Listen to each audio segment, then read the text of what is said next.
In the name of Allah, the most merciful, the most compassionate. My dear audience, this is your presenter, Dr. Mamdouh Mohamed.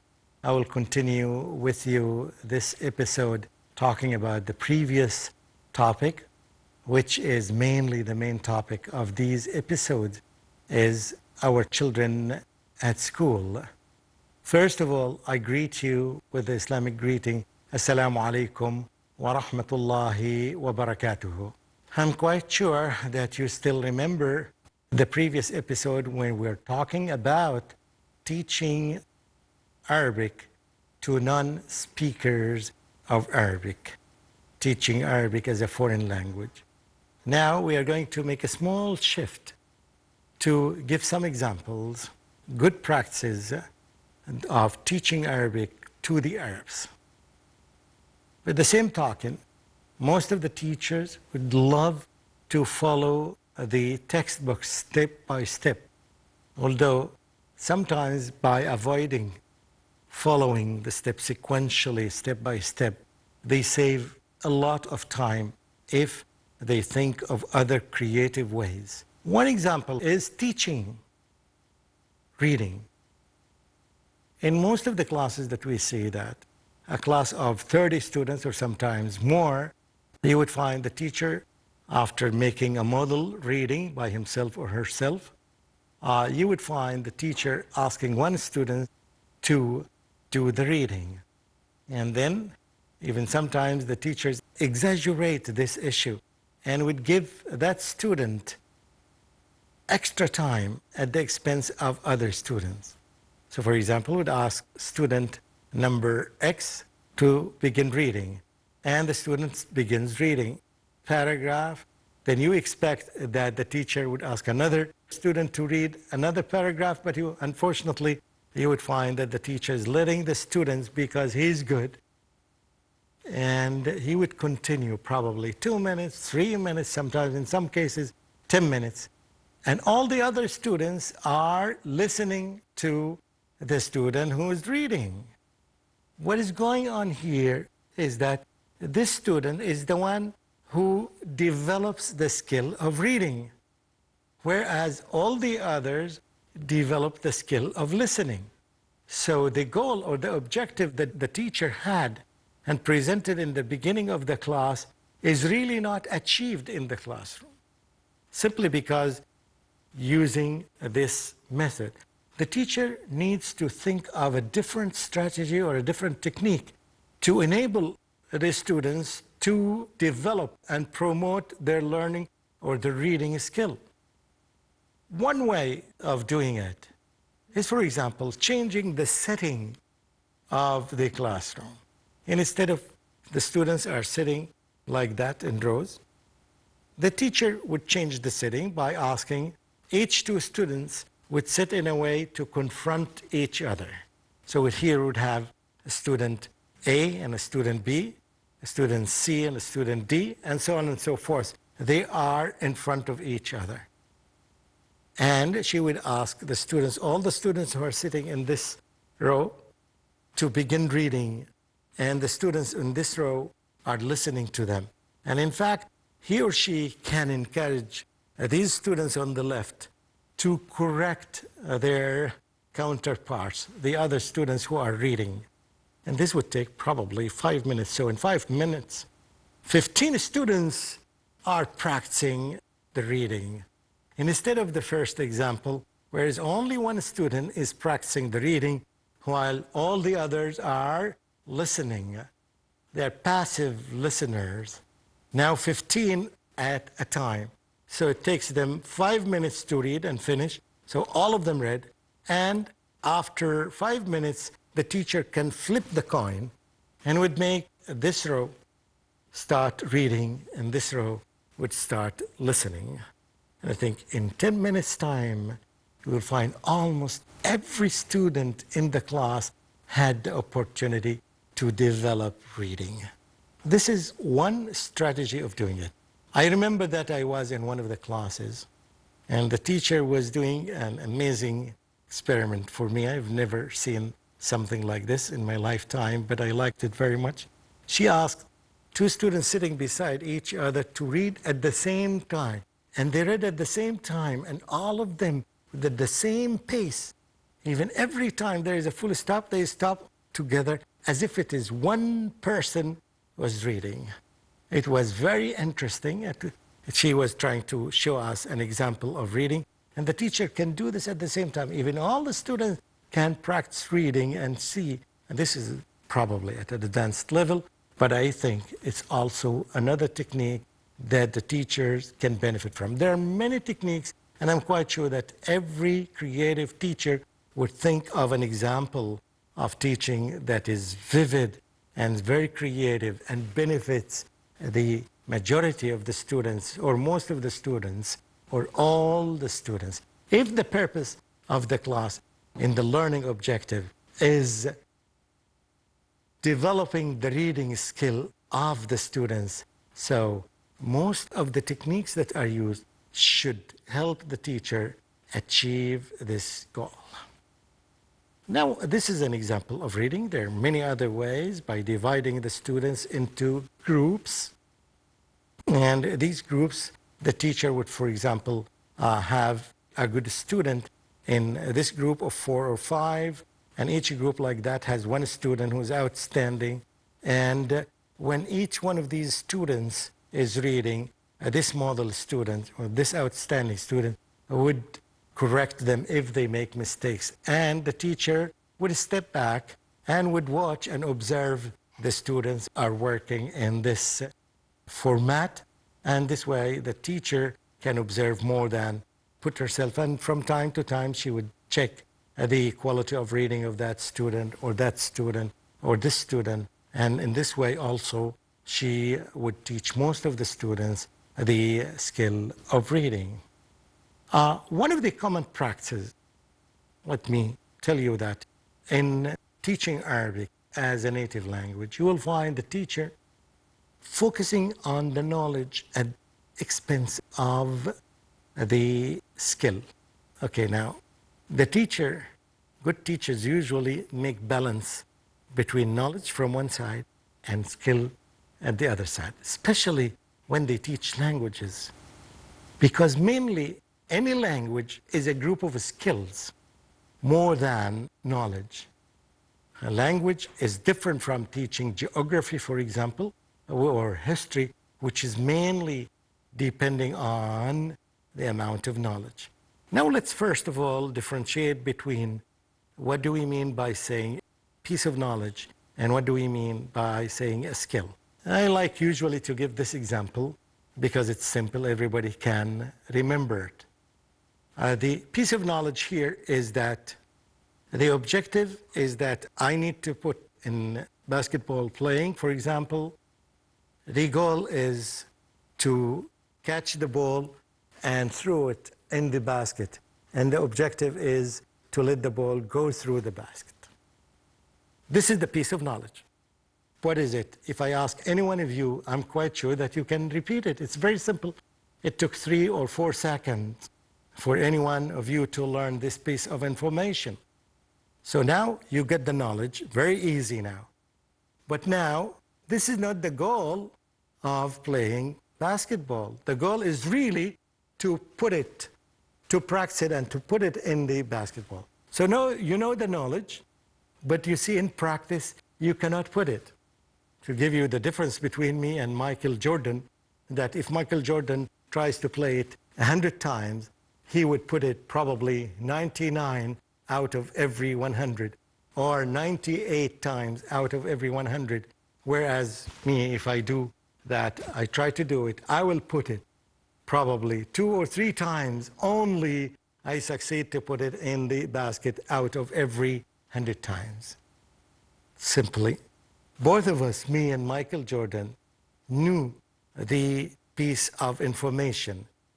We got the knowledge, both of us. We are equal in it. But there is a big gap between me and him in doing the skill. He does it in a perfect way. Simply, the difference between him and me is that he has practiced this for a long time until he reached this level of perfection, and I'm still away from him. I need to practice as he did practice in order to reach this level of skill. It's time to take a break. We'll come back, and Assalamu alaikum wa rahmatullahi wa barakatuh. Mamdouh Mohamed.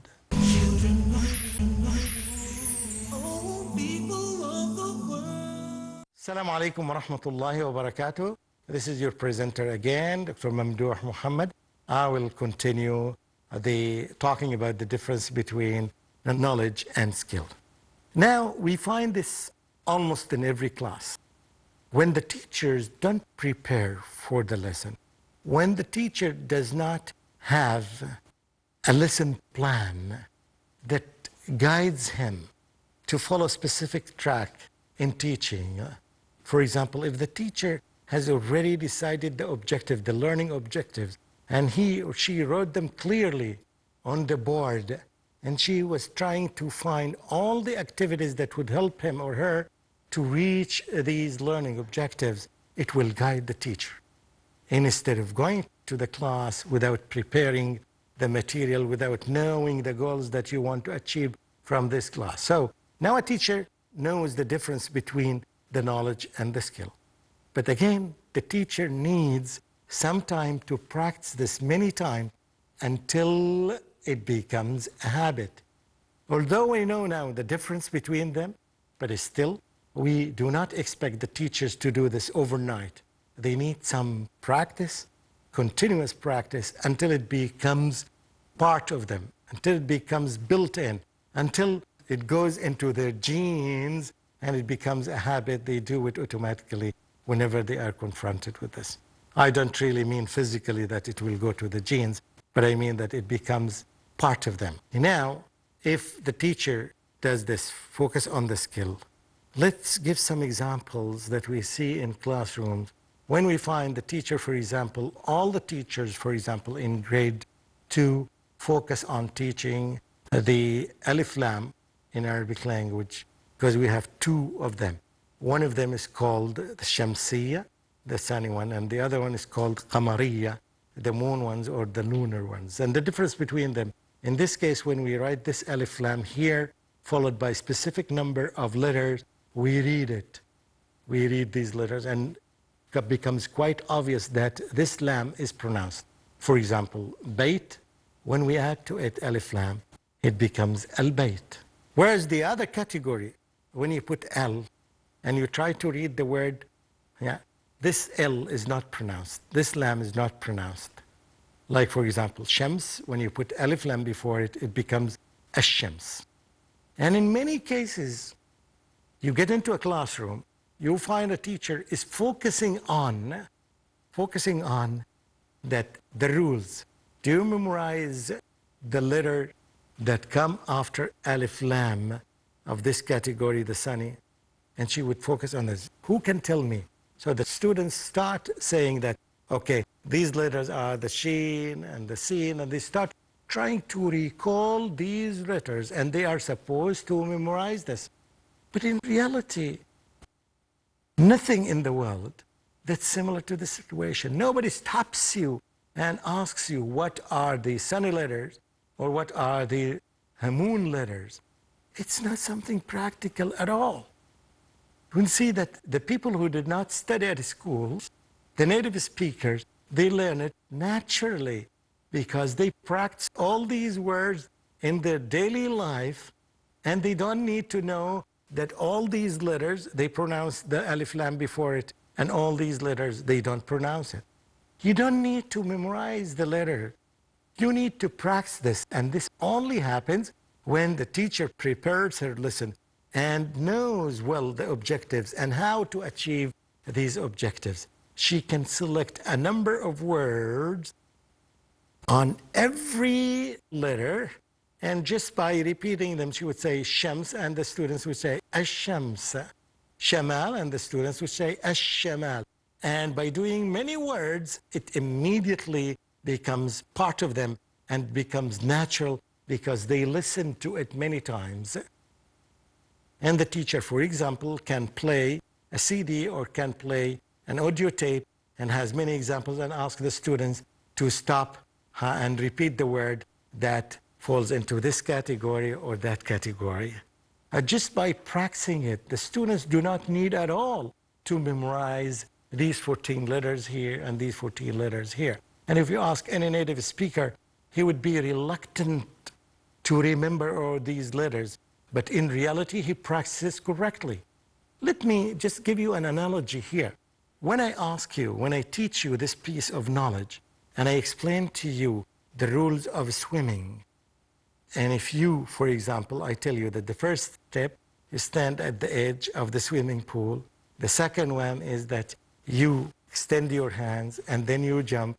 And then after that, the third step is you take a breath and then you look into the right and take a breath and then you put it again in the water and do this and explain to you the rules, and you spend some time to memorize them. Perhaps it may take you 1 or 2 or 3 minutes to memorize the rules of swimming.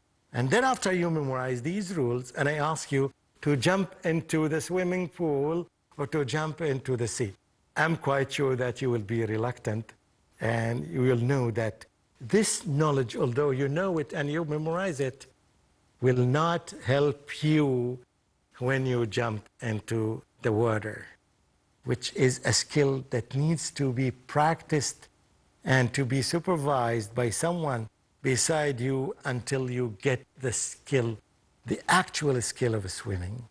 So knowing the knowledge about swimming does not benefit you a lot in the swimming itself. I hope by this example you can understand the difference between the skill and the piece of knowledge. The teachers need to understand that a lot of pieces of knowledge that they teach inside the classroom, especially in language classes, really they are not really needed by the students. They need to think of something, some activities and some tasks that would help the students develop the skill itself instead of focusing on the piece of knowledge. And the same thing, this is applicable to grammar, because mainly grammar is knowledge. You give information about the language. And you will find the students in some cases, they memorize the rule quite enough, and the teacher would ask them and they would repeat the rule and they would say the rule correctly in a very beautiful language. But in practice, when they start speaking the language, they would not apply the rule in their daily life. In other words, they have done this part of the knowledge, but they did not do the part of the skill. And that's why the teachers need to keep this balance between knowledge and practice. And I myself think that little attention should be given to the knowledge of grammar.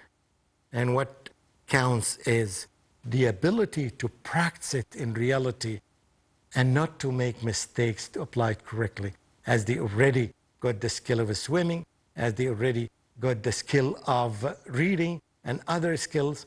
Now, the same thing is applicable to this. So the teacher would make a balance between them. And when we talk about the balance, we never mean that it is 50% versus 50% at all.